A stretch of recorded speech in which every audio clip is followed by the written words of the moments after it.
நீங்கள் நல்லா இருக்கணும்னு யாரெல்லாம் நினைக்கிறாங்க, நீங்கள் முன்னுக்கு வரணும் அப்படின்னு யாரெல்லாம் நினைக்கிறாங்களோ அவங்க கூட தான் நீங்கள் தனிப்பட்ட முறையில் பழகணும். எல்லார்கிட்டையும் நம்ம வந்து நான் எல்லாருமே நமக்கு நல்லா இருக்கணும், நாம் நல்லா இருக்கணும்னு நினைக்க மாட்டாங்க. அதே நேரத்தில் அதுக்காக நம்ம எல்லார்ட்டையும் பழகாமலும் இருக்க முடியாது, பேசாமலும் இருக்க முடியாது. நம்ம எல்லார்ட்டையும் பேசி தான் ஆகணும். அதே நேரத்தில் நம்ம தனிப்பட்ட முறையில் நம்ம ஒருத்தர்கிட்ட பழகுறோம் அப்படின்னா அப்படிப்பட்டவங்க நம்ம நல்லா இருக்கணும்னு நினைக்கணும். நாம் யார் நல்லா இருக்கணும்னு நாம் நினைக்கிறோமோ அவங்கக்கிட்ட தான் நம்ம பழகணும். அது மாதிரி தனிப்பட்ட உறவுகளை வந்து ரொம்பவும் ஒரு தனிப்பட்ட உறவுகள்னால் ஒரு நண்பன் அல்லது தோழி அல்லது கணவன் அல்லது மனைவி, இந்த மாதிரி ஒரு நெருங்கிய உறவு முறை என்பது அவங்க வந்து நம்மளை நல்லா இருக்கணும்னு நினைக்கணும், நாம் முன்னேறணும்னு நினைக்கணும். அது மாதிரி நாமளும் அவங்கள முன்னேறணும்னு நினைக்கணும், அவங்க நல்லா இருக்கணும்னு நினைக்கணும். அந்த மாதிரி ஒரு உறவு முறையை ஏற்படுத்தி கொண்டு நம்ம இருக்கணும். இல்லை நம்ம வந்து நல்லா இருக்கணும்னு நினைக்க மாட்டேங்கிறாங்க, நம்ம முன்னேறக்கூடாதுன்னு நினைக்கிறாங்க, வெளியில் பேசிப்பாங்க. வெளியில் வந்து ஆனால் அவங்க உள்ளுணர்வு நமக்கு கண்டிப்பாக தெரியும். அப்படி தெரிஞ்சும் நாம் அவங்கக்கிட்ட பழகுவோம், பெருந்தன்மையாக நினச்சி பழகுவோம். சரி எல்லோரும் அப்படி தான் இருக்காங்க அப்படின்னு சொல்லிட்டு நம்ம பெருந்தன்மையாக நினச்சி பழகுனீங்கன்னு வச்சுக்கோங்களேன், அது உங்களுக்கு வந்து மூளை ஒழுங்காக வேலை செய்யாது. ஏன்னா நீங்கள் நல்லா இருக்குன்னு நினைக்கிறீங்களோ அவங்க கூட பழகும்போது தான், தனிப்பட்ட முறையில் நெருங்கி பழகும்போது ஒரு எல்லா விஷயத்தையும் நீங்கள் உங்கள் வாழ்க்கையில் நடந்த எல்லா விஷயத்தையும் நம்பி வெளிப்படையாக சொல்லுவீங்க. அப்படி நீங்கள் பழகுகிற ஒரு உறவு, அந்த மாதிரி உறவு நீங்கள் நல்லா இருக்குன்னு நினைக்கணும். அப்படி இல்லாமல் நீங்கள் வந்து முன்னேறக்கூடாது அப்படின்னு நினைக்கிறாங்க, அது உங்களுக்கு தெரியுது அப்படின்னா நீங்கள் அவங்களோட தயவில் நீங்கள் வாழ்ந்தீங்கனாக்கா, அல்லது அவங்கள சார்ந்து வாழ்கிறீங்க, அவங்கள வந்து ஒரு நெருக்கமான உறவாக நினைத்து கொண்டு அவர்களோடு வாழ்கிறீர்கள் அப்படின்னா கண்டிப்பாக உங்கள் மூளை சரியாக வேலை செய்யாது, நீங்கள் முன்னேறவும் முடியாது. ஏன்னா நீங்கள் முன்னேறினா அது அவங்களுக்கு பிடிக்காது அப்படிங்கிறது உங்களுக்கு தெரியும். இருந்தாலும் நீங்கள் அவங்களோட பழகிட்டு நாம் வந்து நம்மளை நிரூபிக்கணும் அப்படின்னு நினச்சிட்டு இவங்கெல்லாம் இப்படி நினைக்கிறாங்க, இவ்வளோ நெருங்கி பழகி கூட நம்ம முன்னேறது அவங்களுக்கு பிடிக்கலை, அதனால் இவங்ககிட்டலாம் நம்ம நிரூபிக்கணும் அப்படின்னு சொல்லிட்டு அவங்கள்ட்ட நெருங்கி பழகிக்கிட்டே நீங்கள் என்ன பண்ணுவீங்க, நீங்கள் முன்னேறதுக்கான வேலை பார்ப்பீங்க. ஆனால் இதில் என்னென்னா நீங்கள் முன்னேறினா அவங்க வருத்தப்படுவாங்க, நீங்கள் வந்து பின்னேறினா தான், முன்னேறவில்லை என்றால் தான் அவங்க சந்தோஷப்படுவாங்க. இது உங்களுக்கு தெரியுது. அப்போ நீங்கள் என்ன நினைக்கிறீங்க அப்படின்னா, சரி நம்ம முன்னேறினா அவங்க வருத்தப்படுவாங்க, அதனால் நாம் முன்னேறக்கூடாது அப்படின்னு சொல்லிட்டு மூளை அதற்கான வேலைகளை செய்யுது. இந்த முன்னேறுவதற்கான வேலையை செய்யாமல் முன்னேறாமல் இருப்பதற்கான வேலையை செய்யுது. ஏன்னா உங்கள் கூட நெருக்கமாக பழகிறவர்கள் உங்கள் முன்னேற்றத்தை விரும்புவதில்லை. நீங்கள் முன்னேறினா அவங்க மனசு கஷ்டப்படும். அதனால் மூளை என்ன செய்யுது அப்படின்னா, சரி நம்ம முன்னேறக்கூடாது, நாம் முன்னேறினா அவங்க மனசு கஷ்டப்படும், அதனால் நம்ம முன்னேறக்கூடாது அப்படின்னு சொல்லிட்டு அதுக்கு தகுந்த மாதிரி மூளை வேலைச்சு. அதனால் நாம் முன்னேறினா யார் சந்தோஷப்படுவாங்களோ அவங்கள தான் நம்ம நெருக்கமான உறவினராக தேர்ந்தெடுத்து கொள்ள வேண்டும். அப்போ தான் அந்த மூளை வந்து ஊக்கம் கிடைக்கும். நாம் முன்னேறினா அவங்க சந்தோஷப்படுறாங்க அப்படின்னா நாம் வந்து அவங்கள ஒரு நெருக்கமான உறவினராக நம்ம தேர்ந்தெடுத்து கொள்ள வேண்டும். அப்போ தான் ஊக்கமாக இருக்கும். நமது மூளையை வேறு மாதிரி வேலை செய்யும். அதுவரை நிறைய தடைகள் இருக்கும், மூளை வேலை செய்வதில் நிறைய தடை இருக்கும். அறிவு என்பது அந்த அளவுக்கு யோசிக்கிற திறன் ரொம்ப சிரமமாக இருக்கும், சிந்திப்பது கடினமாக இருக்கும், உழைப்பது கடினமாக இருக்கும், சோம்பேறித்தனமாக இருக்கும். சோம்பேறித்தனம்லாம் அப்படி தான். நாம் முன்னேறுவதை விரும்பாதவர்களை நாம் சார்ந்திருக்கோம்னு வச்சுக்கோங்களேன். அது உங்கள் வீட்டில் கூட இருக்கலாம், அது உங்கள் அண்ணனாக இருக்கலாம், உங்கள் தம்பியாக இருக்கலாம், உங்கள் தங்கையாக இருக்கலாம், உங்கள் அக்காவாக இருக்கலாம். இப்படி நெருங்கிய உறவினர்கள் கூட நீங்கள் முன்னேறுவதை விரும்ப மாட்டாங்க. இதே சமயத்தில் உங்கள் மனைவியாக கூட இருக்கலாம், உங்கள் கணவனாக கூட இருக்கலாம். உங்கள் கணவன் கூட நீங்கள் முன்னேறுவதை அவர் விரும்ப மாட்டார். எங்கே முன்னேறினா இவள் வந்து நம்மளை மதிக்க மாட்டா, இவர் இருக்கிற நிலையிலே இருந்தால் போதும் அப்படின்னு நினைக்கிறாருவீங்களா, அவரை நீங்கள் நெருக்கமாக தான் சார்ந்திருப்பீங்க. அப்போ உங்கள் மூளை என்ன பண்ணும் அப்படின்னா, நாம் முன்னேறினா நம்முடைய கணவனுக்கு அது பிடிக்காது, அவர் வருத்தப்படுவார், சங்கடப்படுவார், அதனால் நம்ம முன்னேறக்கூடாது, அவர் மனசு கஷ்டப்படுற மாதிரி நம்ம நடந்துக்கக்கூடாது அப்படின்னு சொல்லிட்டு உங்கள் மூளையை என்ன பண்ணும், அதுக்கு தகுந்த மாதிரி தான் அது வேலை செய்யும். நாம் வந்து யாரை நெருக்கமாக சார்ந்திருக்குமோ அவங்க என்ன நினைக்கிறாங்களோ அதுக்கு தகுந்த மாதிரி தான் நமது மூளை வந்து செயல்படும். அதனால் வந்து நெருக்கமான உறவினர்களை வந்து நீங்கள் சரியாக தேர்ந்தெடுக்க வேண்டும்.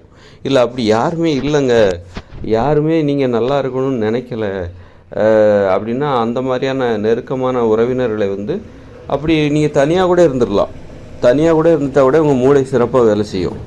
ஆனால் என்றைக்குமே நீங்கள் முன்னேறினா யாருக்கு வருத்தமாக இருக்குமோ, யாருக்கு கவலை அளிக்குமோ அவர்களை நெருக்கமான உறவினர்களாக நீங்கள் வச்சிக்காதீங்க.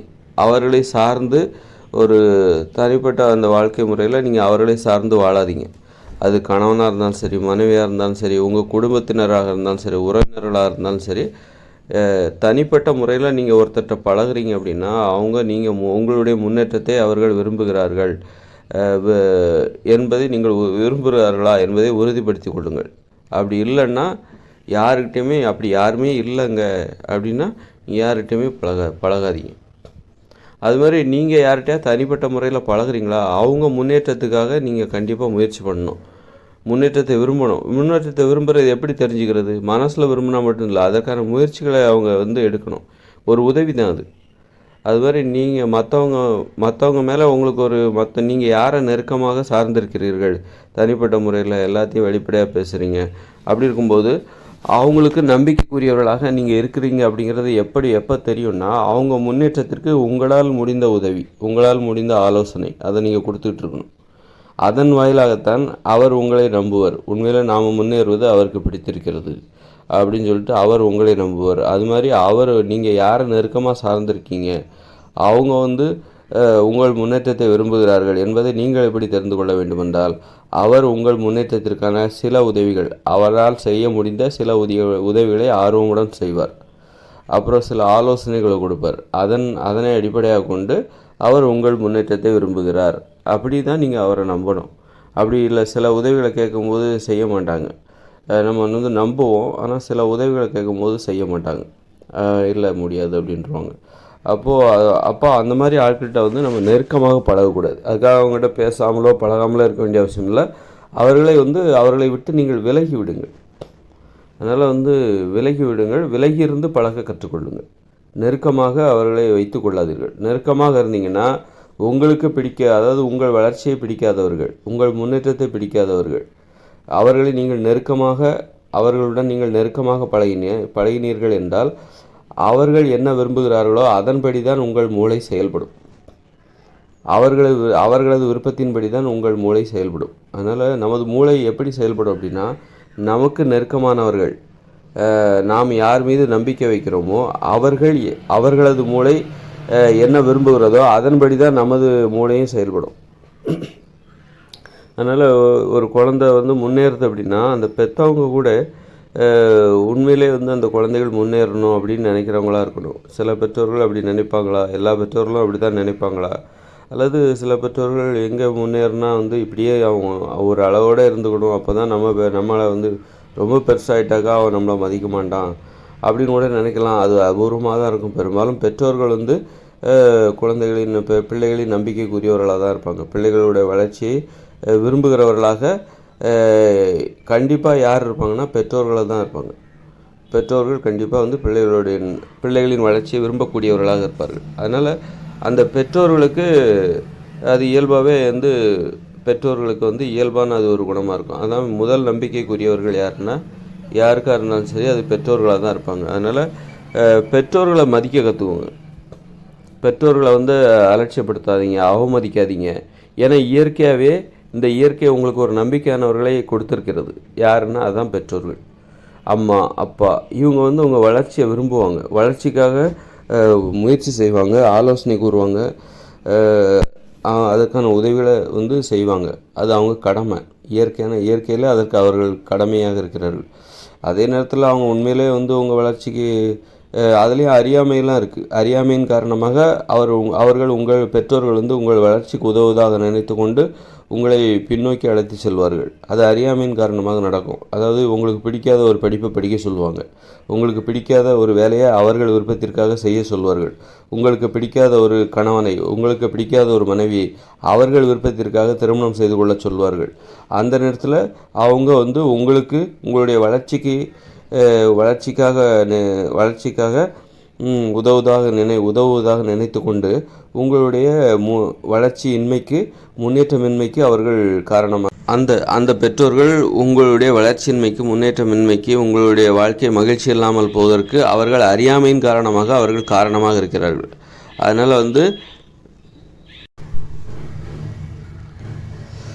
அதனால் பெற்றோர்களாலும் பிள்ளைகள் பாதிக்கப்படுகிறார்கள். அதனால் பெற்றோர்கள் இருந்தாலும் பெற்றோர்கள் நம்பிக்கைக்குரியவர்கள். அப்படி பார்க்கும்போது அதான் நீங்கள் ரொம்ப நெருக்கமாக பழகுகிற உங்கள் நண்பர்கள் அல்லது உங்கள் தோழிகள் அல்லது உங்கள் அப்பா உங்கள் குடும்பத்தினர் அவர்கள் உண்மையிலேயே உங்கள் வளர்ச்சியை விரும்புகிறார்களா அப்படின்னா மட்டும்தான் அவங்ககிட்ட நெருக்கமாக பழகணும். அப்போ தான் உங்கள் மூளை அதற்கு தகுந்த மாதிரி வேலை செய்யும். அவங்க உங்கள் வளர்ச்சி விரும்பலை, ஆனால் நீங்கள் அவர்களிடம் நெருக்கமாக பழகிறீர்கள், அவர்களிடம் உறவாடுகிறீர்கள், கோபித்துக் கொள்கிறீர்கள், சண்டை போடுகிறீர்கள், இப்படியெல்லாம் இருந்துச்சுன்னா அவங்க உங்கள் வளர்ச்சியை விரும்பலைன்னா உங்கள் மூளையும் அதன்படி தான் செயல்படும். அவங்களுடைய விருப்பத்திற்கு தகுந்தாற்போல் தான் செயல்படும். நெருக்கமாக நீங்கள் யாருடனெல்லாம் பழகிறீர்களோ அவர்களுடைய விருப்பத்திற்கு தகுந்தாற் போன்று தான் உங்கள் மூளை செயல்படும். அவர்கள் நீங்கள் முன்னேறுவதை விரும்பவில்லை என்றால் நீங்கள் முன்னேறினால் அவர்கள் மனது கஷ்டப்படும்னா உங்கள் மூளை என்ன பண்ணுன்னா முன்னேறாது. ஏன்னா உங்களுக்கு ரொம்ப நெருக்கமான உங்களுக்கு பிடித்தவர்கள் அப்படின்னு நீங்கள் சொல்கிறீங்களா, அவங்க மனசு கஷ்டப்படுங்கிறதுக்காக உங்கள் மூளை சிறப்பாக வேலை செய்யாது. சிறப்பாக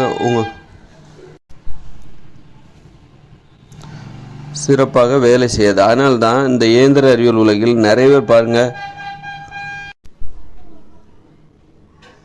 நிறைய பேர் ஏன் தனியாக இருக்காங்க, தனிமையில் இருக்காங்க, பெருசாக யாரும் நம்பிக்கையானவர்களை யாரும் வச்சுக்கிறது இல்லை அப்படின்னா யாருமே இங்கே நம்பிக்கையானவர்களாக இருப்பதில்லை. இருப்பதற்கான வாய்ப்புகள் இல்லை. அதனால தான் இங்கே ரொம்ப குறைவு. மற்றவர்கள் நல்லா இருக்கணும். இங்கே ஏற்றத்தாழ்வுகள் இருக்குது. ஏன்னா ஒருத்தர் உயர்ந்தவராக இருக்கார், உங்கள் நண்பர் உங்கள் அளவுலேயே தான் இருப்பாருன்னு சொல்ல முடியாது. அவர் கண்டிப்பாக உங்கள் போட்டியாளராக இருப்பார், உங்களை விட அதிகமாக சம்பாதிக்கிறதுக்கு வாய்ப்பு இருக்குது. அப்போ நீங்கள் அவர் முன்னேறணும் அப்படின்னு நினைக்கிறது ரொம்ப அபூர்வமாகவும் அரிதாகவும் தான் நடக்கும். இங்கே உங்கள் நண்பர் 1,00,000 சம்பாதிக்கலாம், நீங்கள் 10,000 20,000 சம்பாதிக்கலாம், அதில் நீங்கள் 1,00,000 சம்பாதிக்கலாம், உங்கள் நண்பர் 20,000 சம்பாதிக்கலாம்.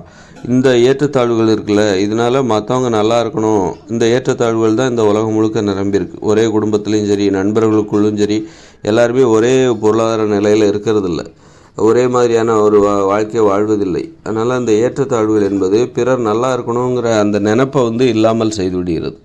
அதனால் அது மாதிரி நினைக்கிறவங்க வேறு பெற்றோர்கள் மட்டும்தான் அந்த மாதிரி நம்பிக்கைக்குரியவர்களாக இருப்பாங்க.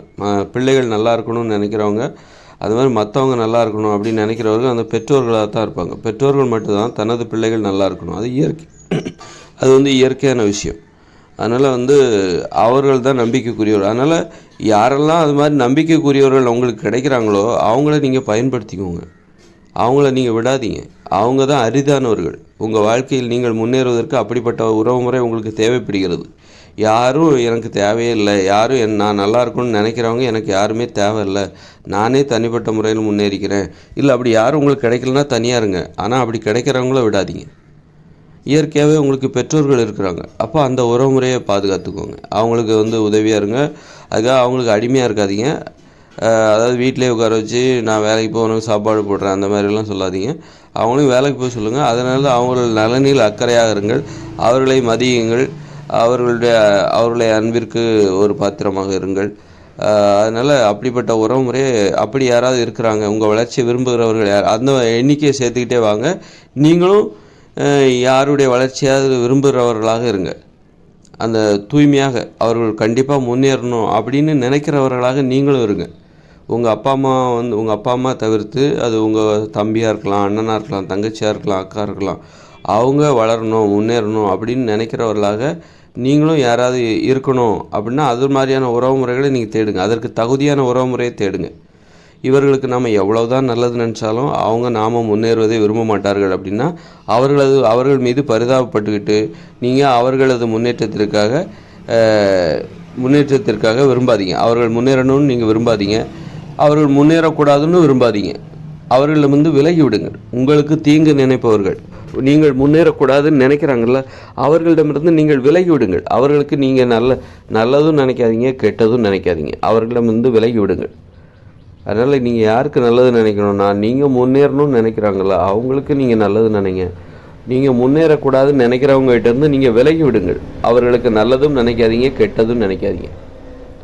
நீங்கள் மற்றவர்களுக்கு ஏதாவது நினைப்பதாக இருந்தால் அது நல்லதாகத்தான் இருக்க வேண்டும், கெட்டதெல்லாம் நினைக்கக்கூடாது அப்படிங்கிற மாதிரி. அப்போ கெட்டதை நினைக்கக்கூடாதுன்னா உங்களுக்கு இப்போ உங்கள் வளர்ச்சியை பொறுத்து கொள்ள முடியாதவர்கள், நீங்கள் முன்னேறுவதை விரும்பாதவர்கள், அவர்களிடமிருந்து நீங்கள் விலகி விடுங்கள். அவரிடம் நெருக்கமான உறவு முறைகளை கடைபிடிக்காதீர்கள்.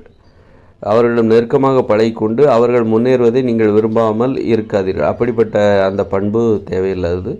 அதனால் அது ஒரு நம்பிக்கை துரோகம். அதனால் அது மாதிரி நம்ம நடந்துக்கூடாது. அதனால் நீங்கள் உங்களுடைய முன்னேற்றத்தை விரும்பாதவர்கள் முன்னேறணும்னு நினைக்க வேண்டாம், முன்னேறக்கூடாதுன்னு நினைக்க வேண்டாம். நீங்கள் அவர்களிடமிருந்து விலகி விடுங்கள். அதனால் நீங்கள் யார்கிட்ட பழகணுன்னா, நீங்கள் யாருடைய வளர்ச்சியை உண்மைகளே விரும்புகிறீர்களோ அவர்களிடம் சென்று பழகுங்கள்.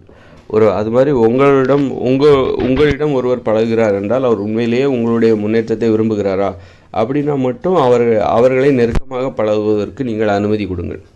அப்படி யாருமே இல்லைன்னா தனியாக கூட இருந்துடலாம். தனியாக இருந்தால் கூட மூளை சிறப்பாகத்தான் வேலை செய்யும். ஆனால் உங்களுடைய முன்னேற்றத்தை விரும்பாதவர்களை நெருக்கமாக உறவினர்களாக, நண்பர்களாக நீங்கள் நியமித்து கொண்டால் அப்போ உங்கள் மூளை சிறப்பாக வேலை செய்யாது. ஏன்னா அவங்க வருத்தப்படுவாங்க, நாம் முன்னேறினா அவங்க வருத்தப்படுவாங்க அப்படிங்கிறதுக்காக உங்கள் மூளையே சிறப்பாக வேலை செய்யாது. அதுதான்.